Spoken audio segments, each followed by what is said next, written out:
아멘. 아버지의 마음이 여러분들의 마음이 되기를 바랍니다. 주님의 마음이 또 나의 마음이 될 수 있도록 주님의 마음이 우리 모두의 마음일 수 있기를 원합니다. 드려진 예물을 위해서 기도하고 말씀을 나누겠습니다. 여기에 하나님께로 향한 마음을 담았습니다. 많고 적음을 보지 아니하시고 주께로 향한 그 소중한 마음을 보시는 하나님께서 그 마음 받아주시고 하나님께서 하늘의 문을 활짝 열어주시옵소서. 이는 여호와께서 받으실 만한 예물이요 향기로운 예물이니 아버지께서 선용하시고 주의 나라 임하시며 드린 이의 그 마음 정성이 주의 나라에 아름답게 쓰임받는 축복의 통로가 되게 하옵소서.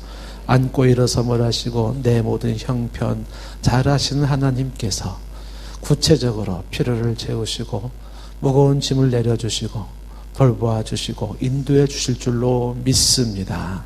평생에 복 있는 삶으로 축복하옵소서. 예수님의 이름으로 기도드리옵나이다. 아멘. 우리가 이제 부흥성의 날을 잡고 예수님의 마음을 우리가 좀 읽어봅니다. 그러면서 주님의 그 마음이 나의 마음이 될 수 있도록. 그래서 8가지 복이 예수님께서 당신이 꼭 전해주고 싶었던 주님의 마음인데 우리가 그 마음을 좀 봅니다. 그래서 우리가 첫 시간에 심령이 가난한 자를 주께서 원하셨죠. 네, 심령이 가난해지게 하옵소서. 어제 저녁에는 주께서 말씀하시기를 애통하는 자가 복이 있다고 했습니다. 주여 내 눈의 눈물이 마르지 않게 하옵소서. 자, 오늘 3번째 시간으로 주님이 하시는 말씀은 온유한 자가 복이 있나니 라고 이야기를 합니다. 자, 온유한 자가 복이 있나니 그가 땅을 기업으로 받을 것이라고 합니다. 오늘 이 말씀을 가지고 주께서 말씀하신 온유는 대체 무엇을 말하는 것인가? 왜 굳이 온유함을 말했을까? 3번째, 어떻게 우리는 온유할 수 있을까? 이런 내용을 좀 나눠보려고 합니다. 이런 단막극을 혹시 본 적 있습니까? The Terrible Meek라고 하는 온유한, 무서운 온유자라는 말이 있어요. 무서운 온유자. 그 단막극 내용이 있는데요. 거기서 말하고자 하는 것은 세상에서 가장 무서운 힘이 있대요. 그게 온유라고 하는 것입니다. 세상에서 가장 강한 자가 있답니다. 그게 온유한 자라고 하는 것이죠.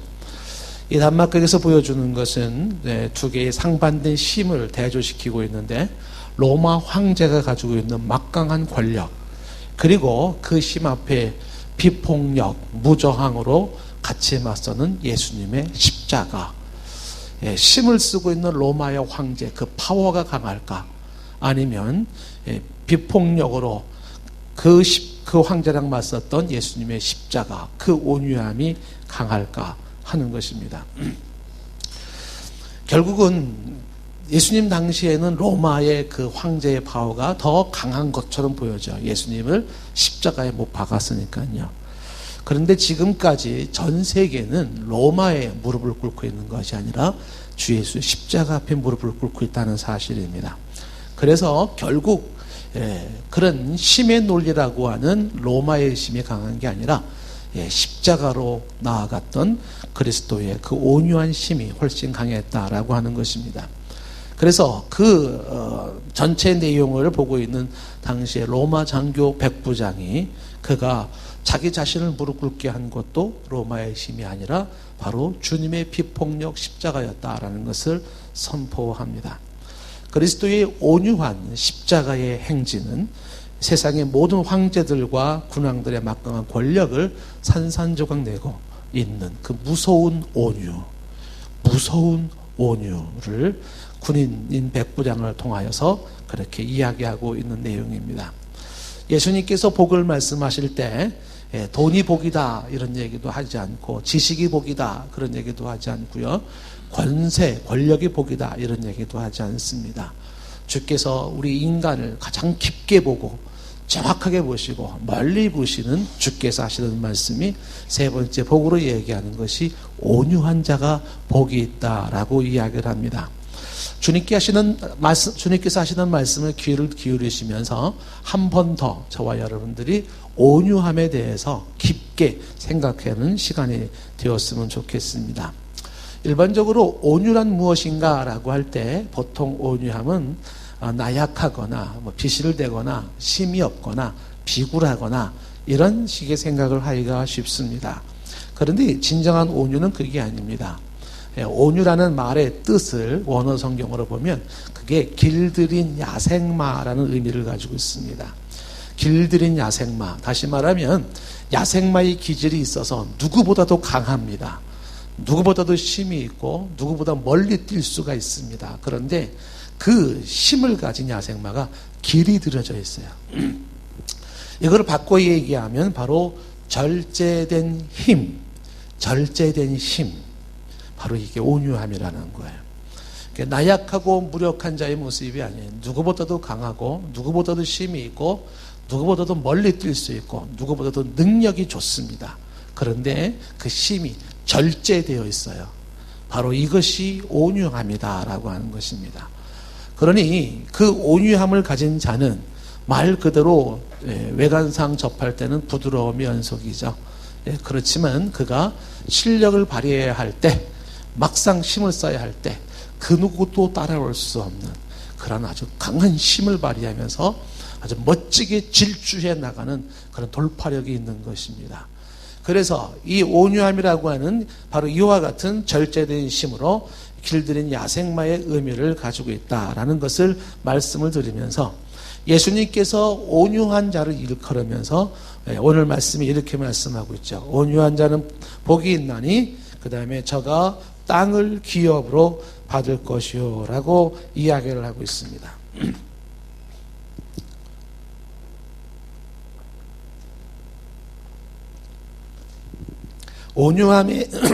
온유함의 힘이 얼마나 큰지를 여러분 생각을 하실 필요가 있는데요. 땅을 기업으로 받는 게 온유함이다 하는 거예요. 한번 따라하십시다. 온유한 자가 땅을 차지한다. 성경에서 땅을 이야기할 때 이 땅은 풍성과 번영 그리고 부를 의미합니다. 하나님께서 아브라함에게 땅을 주시고 그 다음에 이스라엘 백성에게 땅을 주십니다. 그 땅을 주신다라는 것은 주께서 약속하신 풍성함, 주께서 약속하신 기업, 주께서 약속하신 번영을 의미하는 겁니다. 하나님께서 약속하신 그 풍성함과 그 기업과 그 넉넉함을 누구에게 주기를 원했냐? 예수님이 바로 온유한 자에게 주기를 원했다.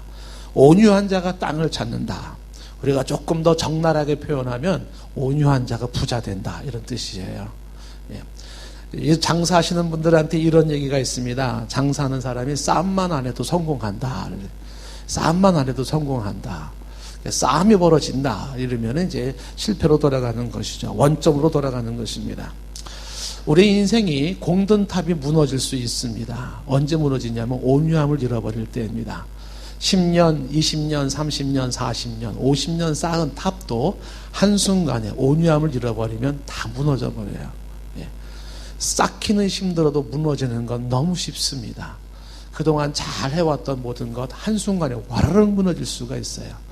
우리가 늘 경계하면서 조심해야 되는 게 뭐냐면 온유함을 잃지 않는 것이 필요합니다. 그 온유함을 잃게 되면 바로 그와 같이 한순간에 무너지고 만다라고 하는 것입니다. 예수님은 좋은데 크리스찬은 싫다 이렇게 말했던 사람이 이제 간디죠. 이 간디는 예수님이 너무 좋대요. 그런데 크리스찬은 싫답니다. 왜냐하면 예수님을 닮은 크리스찬이 없기 때문이라는 거잖아요. 그런데 이 간디가 교회 갔다 거절당했습니다. 볼품없는 그의 외모, 153cm인가 157cm 작은 키에 삐쩍 마른 그러한 간디가 예수님을 통해서 배웠던 가장 중요한 교훈 중에 하나도 온유함이에요. 그래서 비폭력 무저항주의를 이야기했고 바로 그 힘으로 영국으로부터 인도가 독립되는 계기가 된 것을 우리가 알고 있습니다. 수차례 감옥에 갇혀지고 그리고 또한 암살을 당하는 그 순간까지도 그는 끝까지 그리스도의 그 온유함으로 저항하기를 원했고 그 힘이 실제로 또 독립을 이루는 모습을 이루었다는 것입니다. 온유한 자가 땅을 차지한다. 간디의 그 온유함이 인도의 땅을 차지하게 한 것입니다. 이 온유함의 힘이 어느 정도냐 하면 진정 강함을 이기는 것은 온유함이다라고 하는 것입니다. 좀 우스운 그런 예화일 수도 있는데 어느 훌륭한 선생님이 돌아가시는 순간에 제자들이 물었답니다. 선생님, 진리가 무엇입니까? 라고 말하니까 선생님이 돌아가시기 전에 하고 이렇게 돌아가실 때 하고. 그래서 그 선생님이 하시는 말씀이 이빨과 혀 중에 무엇이 강하냐? 뭐가 강할까? 이빨과 혀 중에. 이빨이 부수잖아요. 깨물지 않습니까? 이빨이 강한 것 같아요. 근데 선생님이 이야기하는 것은 이빨은 다 언젠가 빠지는데 혀는 안 빠진대요. 혹시 나이 들어서 혀 빠지신 분 보셨습니까? 이는 빠져요. 강한 건 없어져요. 그런데 그 부드러움은 그것은 계속되고요. 그리고 사람이 살고 죽는 것은 이빨이 아니죠. 혀의 심, 말이라고 하는 것으로 또한 말씀하고 있는 것을 보게 됩니다. 다시 말하면 우리가 생각하는 강하다라고 하는 그것이 강한 것이 아니라 오히려 그것이 약한 것이고 약하다 생각하는 것이 강하다. 주께서 하시는 말씀이 의미심장한 것이 온유한 자가 땅을 차지한다. 우리가 이제 그런 얘기 들으셨을 거예요. 지구상에 존재하는 동물들을 보면 호랑이나 사자, 표범 이런 무서운 동물들, 힘 있는 동물들, 그리고 무슨 닭이나 오리나 뭐 삼새나 이런 것들을 보면 힘 있는 호랑이, 사자와 힘 없는 동물들이 이 지구상에 공존하면서 결국은 세월이 흘러 연약한 동물들은 다 없어지고 온 땅에 호랑이 천지, 사자 천지가 될 것 같은데, 그런데 땅을 차지하고 있는 것은 호랑이나 사자가 아니죠. 호랑이나 사자는 멸종 위기로 서서히 없어져 가고 있어요. 대신에 잡혀먹고 살아가는 이 닭이나 이런 것들은 수도 없이 굉장히 많아집니다. 주께서 하신 말씀이 정답입니다. 누가 땅을 차지하냐면 호랑이 같은 힘쓰는 자들이 아니라 바로 온유함에 있는 자들이 땅을 차지하더라 하는 것입니다. 유약승강강이라는 말이 있습니다. 다른 말로 유능승강이라는 그런 말도 있는데 무슨 얘기냐면 부드럽고 약한 것이 굳세고 강한 것을 이긴다라고 하는 것이죠. 부드러움이 강함을 이긴다라는 것입니다. 물은 부드럽습니다. 물은 약해 보이죠. 그러나 그 부드러워 보이는 물이 거대한 배를 띄웁니다. 그 부드러운 물이 쇳덩어리, 철을 부식시킵니다. 부드러운 물이 똑똑 떨어질 때 바위도 구멍을 팝니다. 검은 철을 자를 수 있을지 모르지만 그 검은 물을 자를 수는 없다. 칼로 물을 못 잘라요. 부드러움이 얼마나 강한 것인가 하는 것이죠. 격한 논쟁이 일어나는 그 현장에도 부드럽게 말을 하는 사람이 이기게 되어 있습니다. 부드럽게. 그래서 우리가 의도적으로 스스로가 부드러움을 자꾸 유지하려고 애를 써야 합니다. 온유함을 잃으면 그동안 쌓았던 모든 공로가 하루아침에 수포로 돌아간다는 것 잊어서는 안 돼요. 그런데 여기 계신 여러분들은 다 사람이잖아요. 저도 사람이에요. 자, 사람은요 언젠가는 밟으면 꿈틀대는 게 사람입니다. 아무리 착해 보이는 사람도요 사람이 참는데 한계가 있을 뿐입니다. 어느 정도 가다 보면은요 승질 납니다. 이판사판 나옵니다. 그게 사람의 모습인 거예요. 그 저와 여러분들에게 언제나 불안한 요소가 있어요. 어떤 불안한 요소요? 확 이게 우리한테 늘 잠재되어 있는 겁니다. 마치 화약을 품고 있는 다이너마이트를 품고 있는 것 같이 평상시에는 참 잘 참고 이해하고 넘어가요. 그런데 사람이기 때문에 다이너마이트를 가지고 있어서 어느 순간 2번, 3번, 4번 참다가 사람마다 다르겠죠? 어떤 사람은 3번까지 참고 어떤 사람은 5번 참고 어떤 사람은 10번 참아요. 근데 계속 참다가 어느 순간에는 폭발해버립니다. 그 폭발이 공든탑을 무너뜨리게 되는 것이죠. 그래서 주께서 하시는 이 온유함에 대한 이야기를 다시 귀담아 들어야 되고 죽을 때까지 온유함으로 죽어야 돼요. 그것이 그 온유함의 중요함을 인식을 하고 의도적으로 자꾸 온유하려고 애를 써야 되고 특히 위기 상황, 감정이 폭발할 상황 속에서 더욱 온유함이 요청되고 훈련이 요청되어진다는 사실입니다. 제 친구 중에 고등학교 친구 중에 공부를 아주 잘하던 친구가 있습니다. 그런데 그 아버지가 굉장히 엄했습니다. 시골에서 농사 짓는 그 집이기 때문에 시골 여러분 아시겠지만은 시골 농사 짓는 분들은 아침 굉장히 일찍 일어나세요. 뭐 해가 여명이 뭐 오기도 전에 다 일어나서 챙겨가지고 논으로 나가고 밭으로 나가서 일을 합니다. 근데 얘가 이제 뭐 학교에서 밤늦게 가가지고 자율학습하고 이 친구가 얼마나 피곤했겠어요. 그래서 잠을 자는데 아빠가 새벽같이 일어나라 그러는 거예요. 근데 얘가 그 시간에 일어나지를 못했죠. 그러니까 아빠가 또 한번 게으름을 피운다고 일찍 일어나야지 말이지. 그러면서 또 아이에게 호통을 쳐서 일어나라고. 근데 얘가 너무 몸이 피곤했던 모양이 못 일어났어요. 그랬더니 아버지가 문을 확 열어 제끼고 물을 갖다 끼얹어 버린 거예요. 이 애가 그 순간에 그 온유함이 사라지는 것이죠. 그 순간에 욱하면서 바로 앞에 있는 농약을 집어먹은 거야. 집 앞에 있는 농약을. 그리고 그 똑똑하고 공부 잘하는 애가 그걸로 인생을 끝냈습니다. 그 아버지도 정말 인재를 하나 잃어버린 거예요. 뭐 비참하죠. 사람이 사고가 나는 것은요, 바로 욱하는 한순간에 나타나는 것인데, 그게 바로 주께서 염려하시는 것이죠. 하나님의 사람으로 살아가기 위해서 한순간에 욱하면서 모든 결정이 탁 나버리지 않습니까? 그 욱해지는 그 순간은 평상시에 좋았던 10개, 100개는 보이지 않습니다. 그냥 그 순간만큼이 비극으로 보여지는 것이고요. 거기에 사탄이 부채질을 해가지고서 너의 인생은 이게 연속이야 그러면서 최악의 경우를 상상하게 만드는 게 사탄의 전술입니다. 그래서 일어나지 않은 미래의 것까지 가부를 해와요. 미래의 염려를 가부를 해와서 지금 현재의 이 상황에서 그 상황을 감당하지 못하고 넘어지는 것입니다. 우리가 살아가면서 조심해야 되는 것 중에 하나, 주께서 너무 잘 알고 있었어요. 온유함을 잃지 말아라 라고 하는 것을 말씀하고 있는 것입니다. 한순간에 무너지는 것이 온유를 잃을 때의 모습이다. 온유함을 유지한다면 그 온유함이 강함을 이기더라 라고 이야기를 합니다. 이 온유함이 화평을 만든다라는 이야기도 있습니다. 시편 37편 11절 말씀에 이런 말씀이 있어요. 오직 온유한 자는 땅을 차지하며 풍부한 화평으로 즐기리로다 라는 이야기를 합니다. 하나님의 말씀은 진리입니다. 예, 하나님의 말씀에 귀를 기울이고 아멘 하면서 붙잡으셔야 돼요. 온유한 자는 땅을 차지하며 풍부한 화평으로 즐기리로다. 시편 37편 11절 말씀이에요. 다시 말하면 다툼은 온유함을 잃을 때 나타나는 것이고 화평은 온유함을 유지할 때 나타나는 것이다. 그러니까 온유함이 없어지면 어떻게 돼요? 다툼이 생기고 온유함을 유지하면 화평이 주어지더라라는 것이죠.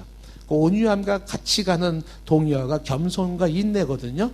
그래서 그 온유함 속에 겸손이 있고 온유함 속에 인내가 있는 것이기 때문에 그 온유함이 화평케 한다라는 것입니다. 사람의 매력은 어디에 있냐 하면 그 온유함이 있습니다. 여러분 혹시 이런 그 광고 문구를 기억하죠? 어떤 여자분께서 뭐 화장품 선전인가요? 뭔지 모르겠어요. 저도 알고 보면 부드러운 여자야. 있잖아요. 부드러운 여자예요. 뭐. 근데 그 여성의 매력은 어디에 있냐면 부드러움에 있습니다. 우리 여성분들이 많이 오셨는데, 예. 제 얘기가 아니고 성경 얘기예요. 베드로전서 3장 3절에 뭐라고 말했냐면, 너의 단장, 그 아름다움은 머리를 꾸미고 금을 차고 아름다운 옷을 입는 외모로 하지 말고 오직 마음에 숨은 사람을 온유하고 안정한 심령에 썩지 아니할 것으로 하라. 이는 하나님 앞에 값진 것이라. 성경이 그렇게 얘기를 하고 있단 말이죠. 아름다움은 머리를 꾸미고 금을 차고 아름다운 옷을 입는 데서 그 아름다움이 나오는 것이 아니다. 그 아름다움은 마음에 숨어있는 온유함, 안정된 심령, 바로 거기에 아름다움이 있다고 말하면서 이것이 하나님 앞에서 값지다라고 말을 합니다. 그렇다고 뭐 외모를 소홀히 하라는 것은 아니에요. 그렇죠? 뭐 꾸미시는 한 꾸미시고 또 잘 가꾸시는 것도 필요하지만 그보다 훨씬 중요한 게 뭐냐면 마음의 부드러움이에요. 그래서 진짜 여성의 매력은 어딨냐면 부드러움이 있는 것입니다. 남성의 매력도 마찬가지. 남성의 매력은 어디냐면 관대함이 있어요. 관대함. 그 관대함도 부드러움, 온유함의 한 모습입니다. 여러분 이제 같이 이제 결혼도 하셔서 하시겠지만은 쪼잔한 남자가 좋아요? 관대한 남자가 좋아요? 물어보나 안 할 거예요. 그렇죠? 이 쪼잔하기는 남자가 이러면은 참 매력이 없어요. 그런데 뭔지 좀 관대하게 품을 수 있는 데서 남성의 매력이 있지 않습니까? 그러니까 여성의 매력과 남성의 매력도 거기에 있는 것입니다. 그래서 성경은 계속해서 화평케 하는 것이 온유고 존경을 받는 것이 온유며 사람을 아름답게 하는 것도 온유이고 사람의 매력을 만드는 것도 온유이고 하나님의 아들로서 딸로서 구별된 삶의 특징이 바로 그 온유함에 있다라고 하는 것입니다. 자, 이런 것을 간디는 일찍이 갈파를 했고 그것이 현실 속에서 그런 무저항주의로 나갔던 것입니다. 온유함이 주는 유익은 거기에서만 끝나지 않아요. 하나님은 어떤 사람을 들어 쓰시고 싶어 하냐면 온유한 사람을 들어 쓰시고 싶어 한다는 사실입니다. 그것이 대표적인 예가 모세입니다. 민수기 12장의 내용인데 하나님께서 이 모세 편을 들어줘요.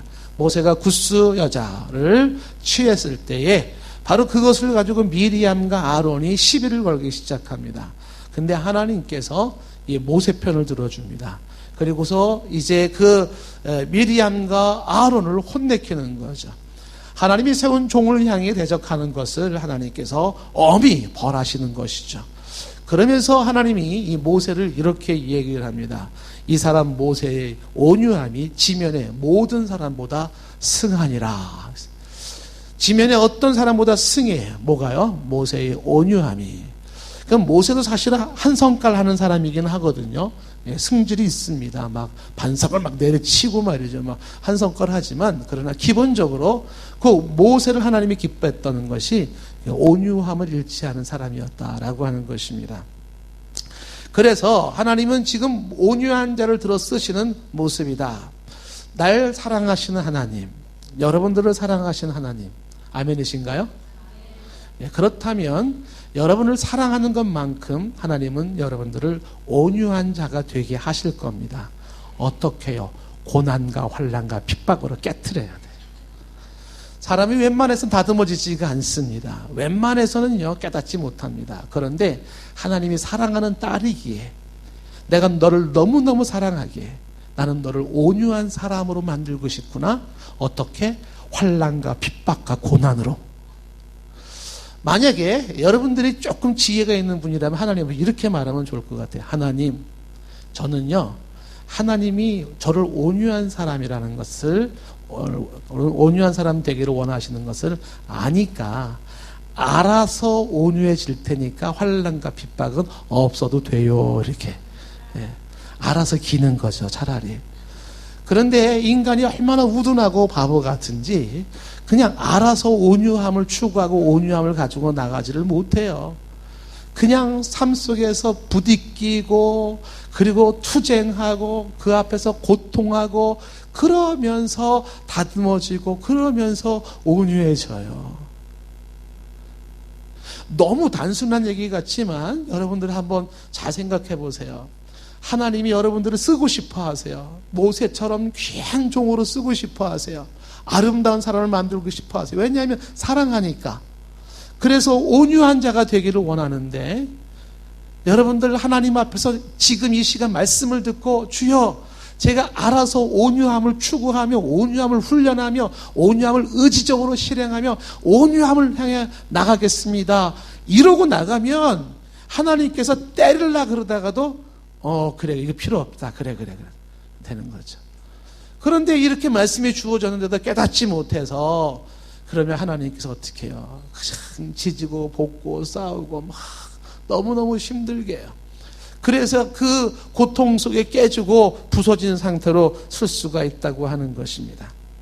고난 속에 부딪히면서 아픔 속에 부딪히면서 부서지고 깎아지고 다듬어지는 그러한 온유함보다 그저 제가 말씀에 순종하고 오늘도 주께서 원하시고 주님이 말씀하신 것을 보면서 온유함을 향하여 그것이 우리의 목표고 우리의 사명이고 또 우리가 도전해야 할 것으로 삼을 수 있기를 바랍니다. 누가 온유하냐 하면 타고난 혈액형이 결정하는 거다 이렇게 말하면 안 되죠. 아까 말한 것처럼 온유함이라고 하는 것은 길들어진 야생마잖아요. 누구보다도 온유한 자는 강한 자예요. 힘 있는 자입니다. 누구보다도 아주 강력한 파워를 가지고 있는 모습이에요. 그런데 그것이 어떻게 절제되어지고 어떻게 길들어질 수 있을까? 그 온유함을 이루는 방법을 이야기한다 그러면 이 온유함이 얼마나 중요한지 눈을 떠야 됩니다. 그 눈을 뜬 자만이 온유함을 가지려고 해요. 온유함이 얼마나 중요한지를 모르는 사람들은 그 온유함을 얻기 위하여 수고도 노력도 하지 않게 될 겁니다. 그런데 이 온유함이 중요하다. 내 인생을 지금까지 살아온 것만 가지고 논할 수는 없을지 모르지만 한 가지 우리의 삶을 풍성케 하시는 예수 그리스도의 말씀이라면 그 말씀이 갖는 의미는 대단할 것이라고 믿고 주께서 온유한 자를 복있다라고 말씀하시니 주여 제 마음속에 새로운 희망이 새로운 어떤 도전거리가 생겼습니다. 그것은 온유하겠습니다 하는 마음을 갖는 것입니다. 그래서 온유함이라는 이 마음을 얼마나 중요한 건지 이 마음을 가지면 가질수록 그런 사람이 그렇지 않은 사람에 비해서 훨씬 더 온유할 수 있다는 사실입니다. 그러면서 이 온유함을 우리가 얻기 위하여서 자꾸 예수 그리스도를 배워야 합니다. 예수 그리스도의 마음을 품고 또 예수 그리스도의 언행을 배우고 예수 그리스도의 뒤를 따라가는 훈련을 해야 돼요. 작은 예수가 되기 위해서 예수님처럼 되려고 하는 그 모습이 그 삶을 온유하게 만듭니다. 마태복음 11장 29절 말씀이죠. 나는 마음이 온유하고 겸손하니 나의 멍에를 메고 내게 배우라. 그리하면 너희 마음이 쉼을 얻으리니 라고 말합니다. 예수님의 마음은 어떻다고요? 나의 마음은 온유하고 겸손하니. 예수님처럼 예수님의 가셨던 그 길을 멍에를 메고 따라가는 거죠. 그러면서 예수님의 마음인 그 온유의 마음, 예수님의 마음인 그 겸손한 마음이 내 마음이 되는 거예요. 예수님을 닮기를 원하고 예수님의 갔던 발자취를 따라가기를 원하여서 내가 작은 예수가 되고자 하는 그런 모습으로 나아가는 그리스도를 배우는 삶, 그리스도를 따르는 삶, 바로 여기에 그리스도의 그 마음이 나의 마음으로 온유함으로 남게 된다는 것이죠. 가까이 하는 것을 배우게 되어 있고 사모하는 것을 배우게 되어 있습니다. 여러분들이 24시간 365일 중에서 무엇과 가장 가깝게 보냅니까? 어디에 시간을 가장 많이 씁니까? 제가 장담할 수 있는 것은 바로 그 가깝게 보냈던 그것을 담는 거예요. 나도 모르는 사이에 여러분이 어디에다가 시간을 가장 많이 투자하는가, 그리고 내가 부러워하고 사모하는 게 뭔가, 그 부러워하고 사모하는 곳에 내가 발길이 가고 거기에 내가 머물게 되겠죠. 그리고 그 영향을 받는 것입니다. 만약에 내가 주님을 사모하고 주님과 함께 있는 시간이 많다면 나도 모르는 사이에 주님을 닮은 내 모습이 되는 거야.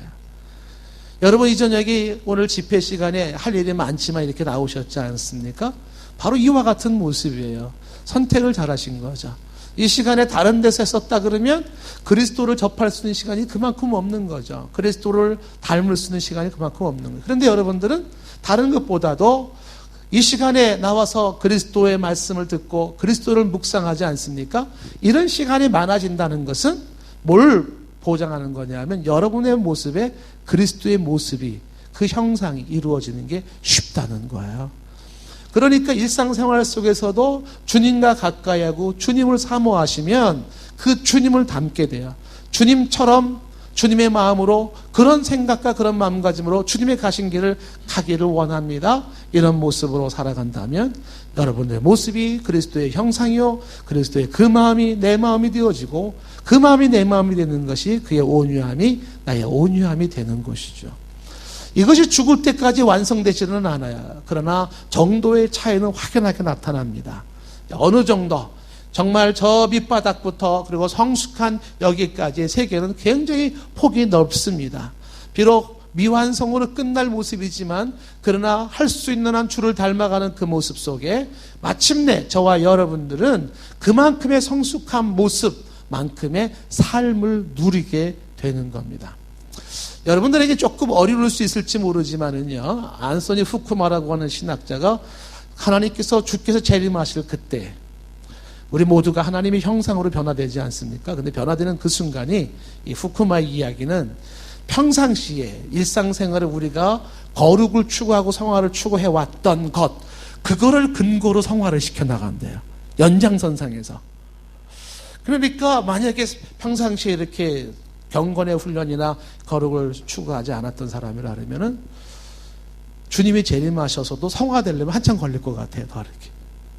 예, 설명하려면 뭐 굉장히 좀 많은 신학적인 논쟁이 있을지 모르지만 헛되지 않아요.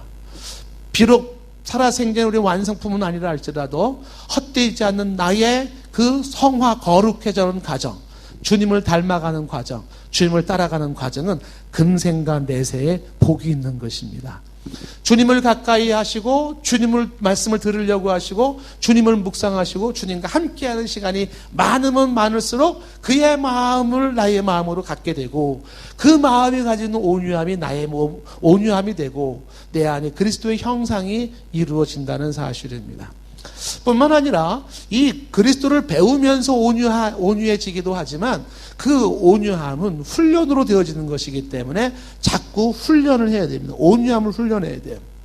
사도 바울의 이런 이야기를 기억하십니까? 고린도전서 9장 27절 말씀에 내가 내 몸을 쳐서 복종케 하는 것은 내가 남에게 전파한 후에 도리어 버림이 될까 함이라 하는 것이죠. 사도 바울은 내가 내 몸을 쳐서 복종케 한다는 거예요. 그러니까 사도 바울은 자기를 치는 사람이에요. 날마다 자기를 치는 사람이에요. 그게 뭐예요? 온유함에 대한 훈련입니다. 불쑥불쑥 인간적인 요소가 나오지 않습니까? 얼마나 인간적인 그런 성질이 나오기가 쉽습니까? 예, 그런 모습들, 인간적인 욕망과 그 성질과 그 기질과 그 가신한 모난 부분들이 불쑥불쑥 튀어나오기 쉬운 게 인생이잖아요. 그래서 사도 바울도 마찬가지. 그도 인간이기 때문에 그런 요소가 툭툭 튀어나옵니다. 그래서 어떻게 해요? 내가 날마다 내 몸을 쳐요. 내가 내 몸을 쳐서 그리스도께 복종시키는 거죠. 이게 뭐예요? 훈련입니다. 그냥 저절로 되어질 거라고 생각하지 마시고 그리스도를 따라가는 그 과정 속에서 내가 나를 치는 복종하는 훈련을 해야 됩니다. 내가 내 몸을 쳐야 된다 말이죠. 비유가 좀 섬뜩할 수도 있겠습니다만은 사도 바울은 칼을 들었다면 칼을 이렇게 칼을 든 게 아니에요. 칼을 이렇게 드는 거죠. 칼끝이 어디를 향해서? 나를 향해서. 근데 보통 사람들은 칼끝을 상대로 향해서 들었어요. 까불어? 어쭈? 근데 사도 바울은 칼을 이렇게 잡았기 때문에 어떻게 될까요? 찌를 게 없어요. 찌를 게 자기밖에 없어요. 내가 나를 찔러야 돼. 이게 내 몸을 복종케 하는 모습이죠. 날카로운 걸 가지고 상대방을 찌르는 게 아니라 그걸 나를 찌러야 돼요. 여러분 한번 가만히 보시면 훌륭한 성공하는 CEO들이나 훌륭한 사람들의 특징을 보면은 공통된 점이 하나가 있어요. 그게 뭐냐면 타인에겐 관대하고 자기에겐 엄격해요. 자기에게 엄격하고 타인에게 관대합니다. 그런데 아주 인생이 안 풀리는 사람들 있잖아요. 좀 쪼잔한 사람들 반대예요. 타인한테는 엄격하고 자기한테는 관대해요. 자기가 잘못하는 건 그럴 수도 있지 뭐 괜찮아. 남이 요만큼 잘못하면 어디서 이게 막 승질을 내잖아요. 예. 여러분들은 어떤 사람이에요? 타인에게 관대하고 나한테 엄격한 사람입니까? 아니면 나한테 관대하고 타인에게 엄격한 사람입니까? 너무 어려운 얘기를 해나요? 잘 생각해 보십시오. 사도 바울은 어떻게 했을 것 같아요? 타인에게 엄격하고 자신에게 관대하고 이 칼을 내가 내 몸을 친다라고 하는 건 그게 아니잖아요. 타인에게는 관대하고 내가 나를 향해서는 엄격해야 돼요. 내가 내 몸을 쳐야 돼요. 자꾸만. 예. 그런데 여러분들 이런 소리를 들으면은 듣는 여러분들은 기분이 조금 안 좋을 분도 계셔요. 내가 지금까지 얼마나 당하고 살았는데 또 당하란 말이야. 그러니까 상대방은 내가 자꾸 받아주니까 기고만해서 자꾸 또 공격해 들어오고 함부로 대하고 막 한단 말이죠. 그럼 어떻게 될까요? 이건 내가 잘못했다 이렇게 생각이 되지 않습니까? 그렇진 않아요. 기본적으로 우리가 누군가가 기고만장해서 나를 계속 공격해오고 나는 짓밟히잖아요. 그러면 더 짓밟혀야 돼요. 그게 겸손이에요. 그러다 깃밟히다가 숨도 못 쉬고 죽으면은요, 그게 정상이에요. 그게 겸손이에요. 누군가가 나를 짓밟으면 짓밟히는 게 그게 정상이라고 생각하는 것이 겸손이에요. 내가 왜 짓밟혀? 이거는 겸손이 아니에요. 만약에 이 얘기가 잘 이해가 안 되시는 분 있으면 앤드루 머레이라는 분이 쓰신 겸손이라는 책을 천천히 읽어보시면 돼요. 그분이 남아공 프레토리아에서 한 30년 동안을 교수하며 목회하면서 그분이 터득한 인생의 그 참 경건한 사람이에요. 앤드루 머레이라는 사람이. 근데 그분이 결론이 뭐냐면 겸손이란 뭐냐라고 할 때 높은 위치에서 내가 내려가는 게 겸손이 아니래요. 그게 아니라 그냥 처음부터 내가 나를 짓밟히는 인생, 예, 그냥 밑바닥 인생, 그거를 인정하는 것. 예, 나는 그래 내가 이렇게 참아줄게 이렇게 내려가는 그런 게 아니라, 그러니까 하나님 앞에서 우리가 훈련해야 된다라고 하는 부분은 바로 그와 같은 모습이죠. 나는 짓밟히기 위해 태어난 사람. 좀 기분이 안 좋네, 그렇죠? 나는 당하기 위해서 태어난 사람, 나는 죽기 위해 태어난 사람. 바로 그와 같은 모습이 바로 그 훈련이 겸손이에요. 그런데 좀 전에 제가 온유함을 이야기할 때 야생마 얘기를 했지 않습니까? 그렇죠. 길들여진 힘이라고 되어 있잖아요. 그렇다 그러면 조금 여러분들이 한 단계 더 나아가서 정말 온유함을 잃지 않고 사람들에게 정말 정정당당하게 내 삶을 어필을 하고 상대를 설득할 수 있는 그 힘도 필요한 것이죠. 지금 제가 뭘 얘기하는지 이해가 좀 되십니까? 이렇게 좀, 아니면 뭐 이렇게 할까요? 아니면 이렇게 할까요? 이렇게 할까요? 뭔가 좀 표시가 있어야지 제가 어디서 얘기를 끊어야 될지. 그냥 가만히 이러고 있으면은 저도 지금 이게 대화가 되는 건지 안 되는 건지 헷갈리거든요. 지금 말씀드리는 게 뭐냐면 온유함이라는 것은 그것은 기본적으로 내가 가지고 있는 겸손의 의미로서는 계속 당하고 짓밟히는 거를 의미를 하지만, 그러나 통제된 실력이기 때문에, 통제된 힘이기 때문에 온유함을 잃지 않고도 상대방에게 부당함을 이야기할 수 있고 상대방의 내 입장을 설명할 수 있고 상대방을 설득할 수 있다는 거예요. 온유함을 잃지 않고도 내 뜻을 관철할 수 있는 법, 그리고 상대를 설득할 수 있는 법, 상대로 하여금 잘못된 부분을 이길 수 있는 법, 바로 그것이 우리가 배워야 할 모습인 것이죠. 중요한 것은 뭐냐면 같이 감정 대결로 승질 대결로서의 한판승이 아니라는 것이에요. 그 야생마와 같은 힘을 가지고 온유함을 잃지 않으면서도 막상 힘을 발휘하고 실력을 발휘해야 할 때는 유감없이 실력을 발휘할 수 있어야 되는데, 과연 그것이 가능할까? 그렇게 짓밟힐 수 있으면서도 온유함을 잃지 않으면서도 실력으로 상대와 싸워 이길 수 있을까? 가능할까? 가능해요. 가능합니다. 근데 보통 온유하다 그러면 맨날 지고 살아요. 그 진다는 게 죄에도 지고 불의에도 지고 더러움에도 져서 같이 죄 지고 같이 불의해지고, 이게 온유함이라 생각할 수가 있어요. 그렇지는 않아요. 그렇다고 불의와 투쟁한다고 죄와 투쟁한다고 해가지고서 한 성질 부려가지고 막 뒤집어 놓고 이판사판으로 나가는 것이, 그것이 또 이기는 것은 아니에요. 부드러움을 잃지 아니하면서도 이길 수 있는 모습이 있다는 것입니다. 제가 지금 말씀드리는 것은 온유함을 이야기할 때 기본적인 온유함의 속성이라고 할 수 있는 것은 뭐냐면 내가 내 몸을 쳐서 복종케 하는 것이죠. 그런 부드러움을 잃지 않는 것이 필요하다라고 하는 것입니다. 시편 25편 9절 말씀에 뭐라고 말씀하고 있냐면 온유한 자를 공의로 지도하시며 온유한 자에게 그 도를 가르치시리라 말씀합니다. 하나님께서 누구에게 공의로 지도하시고 누구를 가르치냐면 온유한 자에게. 그 온유한 자는 배울 준비가 되어 있는 사람이에요. 그 온유한 자는 배우는 자들이 가져야 할 중요한 자세인 거죠. 그런 자세가 되어 있는 사람에게 지도하시고 가르치신다라는 거 말씀을 합니다. 야고보서 1장 21절 말씀에서도 능히 너희 영혼을 구원할 바 마음에 심긴 도를 온유함으로 받으라. 온유함으로 받으라. 우리의 삶의 기본적인 자세는 배움의 자세로 실력을 키우기 위해서도 필요한 게 뭐냐면 온유한 자세죠. 온유한 자세.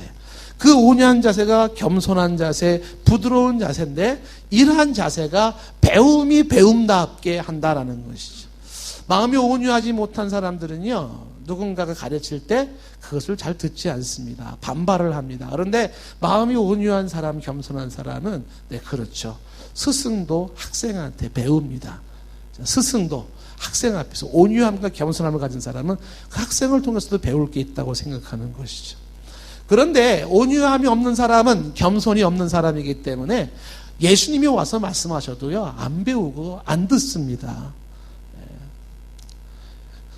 하나님께서 축복하시고 사랑하는 사람에게는 온유한 마음을 주시고 온유한 마음으로 배움을 받게 한다. 배움의 기본적인 자세도 온유함이다라는 것입니다.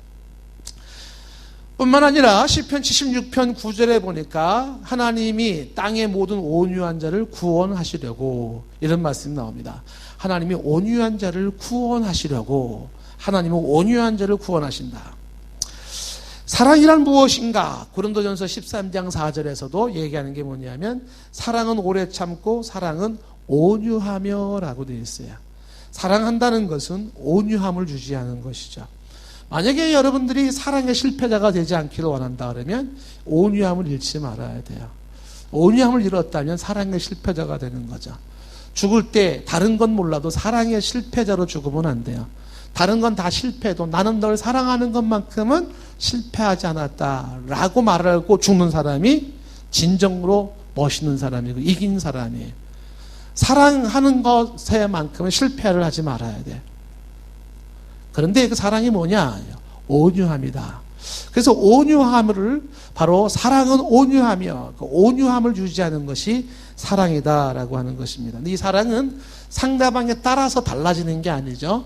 상대방이 사랑할 만하면 예쁜 구석이 있으면 온유해지고 상대방이 아주 이게 가관이고 마음에 안 들면 무슨 얼어 죽을 놈의 온유야. 온유는 이게 그냥 이게 아니에요. 사랑은 상대방에 의하여 왔다 갔다 하는 게 아니라 사랑의 이유, 동기, 원인은 내 안에 내가 갖는 거예요. 하나님이 나를 향한 명령이고 하나님이 나를 향한 기대이기 때문에 원수도 사랑하라고 하셔서 사랑은 의지적으로 하는 거예요. 감정으로 느껴지는 게 아니라 사랑은 의지적으로 하는 것인데 그 의지적으로 사랑하는 그 모습, 누구까지도 원수까지도 줄이면 먹이고 목마르면 마시게 하라 하는 거예요. 쉬워요, 어려워요? 빨랑빨랑 반응 좀 보여보실래요? 어려워요. 그게 어려워요. 그런데 그렇게 하라는 거예요. 이게 의지적으로 하는 거죠. 여러분, 이거는 굉장히 공부할 영역이 굉장히 많은 부분입니다. Try to love예요. 보통 사람들은 우리는 더 이상 사랑이 없어요 막 얘기를 하잖아요. 사랑이 없는 게 아니라 사랑하려고 하지 않아요. 이게 정답이에요. 하나님께서 사랑하려고 해라. Try to love 해라 하는 거죠. 의지적으로. 그거예요. 원수도 사랑해야 돼요. 원수가 목마르면은 마시고 배고프면 먹게 해야 된다는 것이거든요. 근데 그 사랑한다는 게 뭐냐라고 하는 것은 온유한 모습이죠. 왜 사랑했냐 하면 그 인간이 예뻐서 사랑한 게 아니에요. 그 인간이 누군지 알죠? 그 인간. 여러분 많이 생각하는 그 인간. 그 인간 예뻐서 사랑하는 게 아니에요. 왜 사랑해요? 하나님 아버지께서 내게 원하시는 것이기 때문에 사랑. 하나님 아버지의 뜻을 이루기 위해서 사랑하는 것이죠. 훌륭한 교수 부부가 있었어요. 근데 그분들이 부부 사이가 이렇게 위기가 찾아온 거예요. 결혼 생활에. 얼마든지 있을 수 있지 않습니까? 결혼 생활하면서 제 얘기가 심하면 여러분 용서하십시오. 살면서 이혼을 한 번이라도 생각 안 해본 사람은 없어요. 정말일까? 없습니다. 그게 제 얘기가 아닙니다. 이게 통계적으로 나와 있어요. 살면서 죽고 싶다는 생각 안 해본 사람 없습니다. 한 번 이상 다 해요. 여러분들 중에는 나는 아닌데 그런 분들은 정상이 아니라 이상의 사람이에요. 그런 사람들은. 그러니까 정상은 그런 게 들어오는 거예요. 그런데 남남이 사랑하면서 결혼했다 하더라도 위기가 찾아올 수 있잖아요. 근데 이 부부가 위기가 찾아온 거예요. 그래서 정말 더 이상 같이 못 산다. 많이 싸웠죠, 뭐 이렇게. 잘하시는 분일 수도 있어요. 여러분들한테 훌륭하신 분인데, 그런데 이분이 퀴즈를 하다가 이 부인이, 남편도 마찬가지죠, 하나님의 말씀에 순종해야 되잖아요. 하나님의 말씀에 순종하는 그것이 뭐냐면 주께서 서로 사랑하라 하셨어요. 그래서 그 남편을 바라보면은 사랑할 맛은 없어요. 도무지. 근데 주님이 사랑하라 그러기 때문에 try to love를 한 거예요. 이렇게.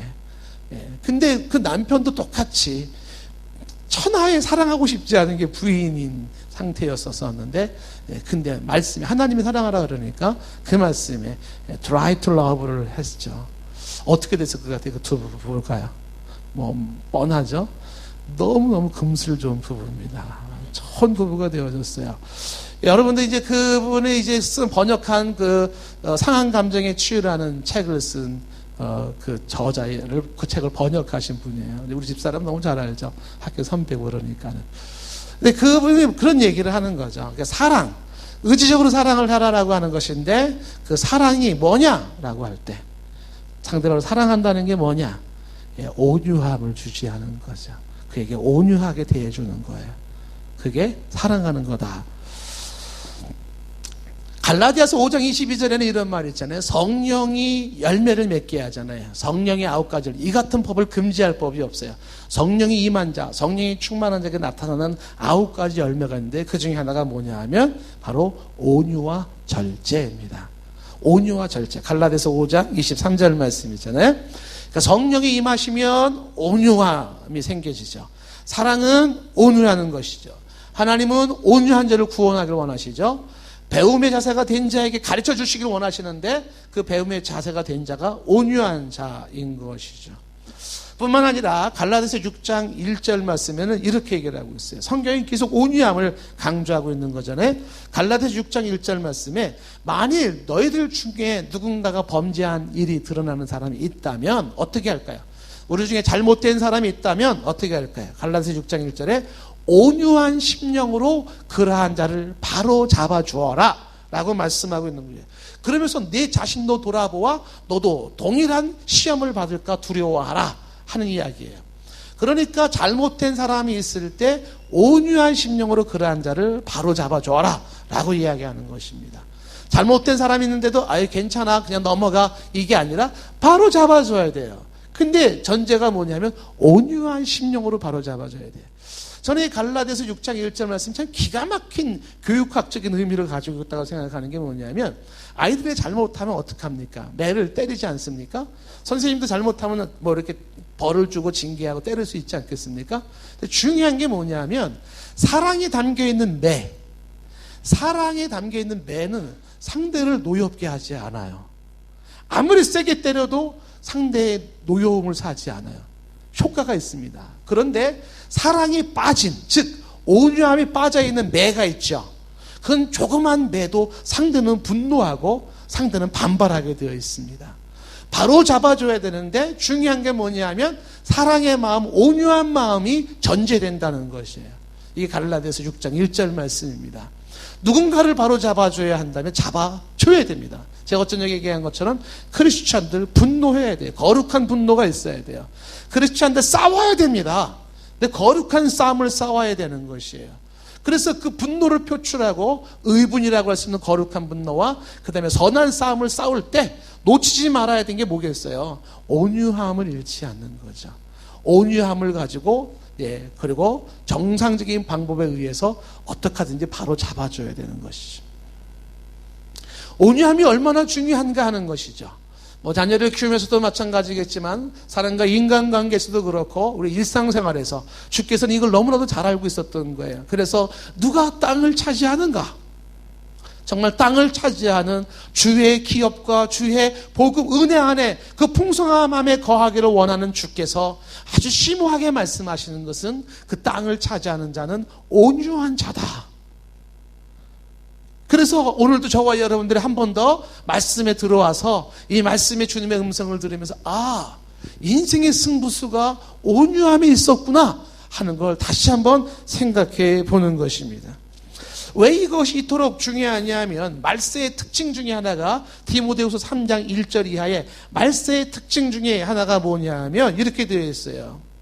교만하고 회방하며 부모를 거역하며 감사치 않으며 이런 얘기 쭉쭉 나오다가 무정하고 원통함을 풀지 않고 참소하고 절제하지 못하고 사나우며, 이게 말세의 특징으로 나와 있어요. 무정해요. 원통함을 풀지 않아요. 절제하지 못해요. 사나워요. 세월이 흐르면 흐를수록 점점 더 사람 속에 온유함이 이루어져 가는 거예요. 그래서 이제는 온유한 자 찾기가 쉽지가 않습니다. 왜요? 무정하죠. 원통함을 풀지 않죠. 절제하지 못하죠. 사람이 사나워지죠. 이것이 말세의 특징이다. 뿐만 아니라 조급함도 바로 그것도 말세의 특징인데 온유함을 잃은 자의 모습입니다. 그래서 고린도서 4장 21절에 말하기를 사랑과 온유한 마음으로 나아가라. 사랑과 온유의 마음으로 나아가라. 무슨 일을 하든지 간에 누구를 대하든지 간에 사랑과 온유함으로 나아가라. 고린도후서 10장 1절 말씀에 서로가 인사를 할 때 온유와 관용으로 인사하라. 온유와 관용으로 인사하라. 골로새 3장 12절에는 옷을 입되 어떻게 온유로 옷을 입어라. 온유로 옷을 입어라. 성경이 자꾸 이런 얘기를 하는 이유는 뭘까요? 구약부터 신약까지 심지어 8가지 복을 말하는 예수님도 이 온유를 자꾸 이야기하는 이유가 대체 뭘까요? 그만큼 온유는 어렵고 힘든 것이면서 그만큼 온유는 중요한 것이기 때문인 것입니다. 저와 여러분의 이 도전이 있기를 바라요. 디도서 3장 2절 말씀이 이렇게 말을 합니다. 디도서 3장 2절 말씀에 아무도 회방하지 말며 다투지 말며 관용하며 범사의 온유함을 모든 사람에게 나타낼 것을 기억하라. 범사의 온유함을 모든 사람에게 나타낼 것을 기억하라. 사람 앞에 기억해야 돼요. 범사의 모든 순간에 all circumstances, 모든 상황 속에서 어떻게 해요? 온유함을 everybody, 모든 사람에게 나타낼 것을 기억해라. 우리의 모습 속에서 보여줘야 되는 게 뭐냐면 온유함이에요. 그 온유함이 드러나게 하라라고 하는 것이. 베드로전서 3장 15절 말씀에도 너희에 관해서 소망에 관한 이유를 묻는 자에게 대답할 것을 항상 준비하되 온유와 두려움으로 하라. 누군가가 여러분에게 소망을 묻고 뭔가를 묻고 도전해 올 때 대답할 말을 준비하고 있어야 되는데 그 대답도 어떻게 하라? 온유함으로 대답을 해라 라고 하는 것입니다. 형제가 잘못됐을 때도 온유함으로 잡아주라는 것이죠. 자, 오늘 말씀을 정리를 하면은 세상의 시선으로 바라볼 때 온유한다는 것은 굴욕으로 보여질 수가 있어요. 그런데 하나님의 시선으로 바라보면 온유함은 영광입니다. 세상의 시선으로 바라보면 온유함은 나약함, 약자의 모습으로 보여질 수가 있어요. 그런데 하나님의 시선으로 보면 그 온유함은 진정 강한 자의 모습이에요. 세상의 시선으로 보면 온유한다는 것은 손해보는 것으로 보여질 수가 있습니다. 그런데 하나님의 시선으로 보면 그것은 진정으로 이득을 얻는 길이에요. 땅을 차지하는 법입니다. 온유함은 세상적인 시각으로 보면 패배자로 보여질 수가 있어요. 그런데 하나님의 시선으로 보면 승자의 모습인 것이죠. 온유함은 세상적으로 바라보면 부끄러운 것으로 보여질 수가 있어요. 그런데 하나님의 시선으로 보면 그것은 멋있는 거죠. 온유함은 세상적으로 볼 때 작은 자처럼 보여질 수가 있어요. 그러나 하나님 앞에서는 큰 자의 모습인 것입니다. 저와 여러분들이 온유함에 대한 거룩한 욕심이 있기를 축복합니다.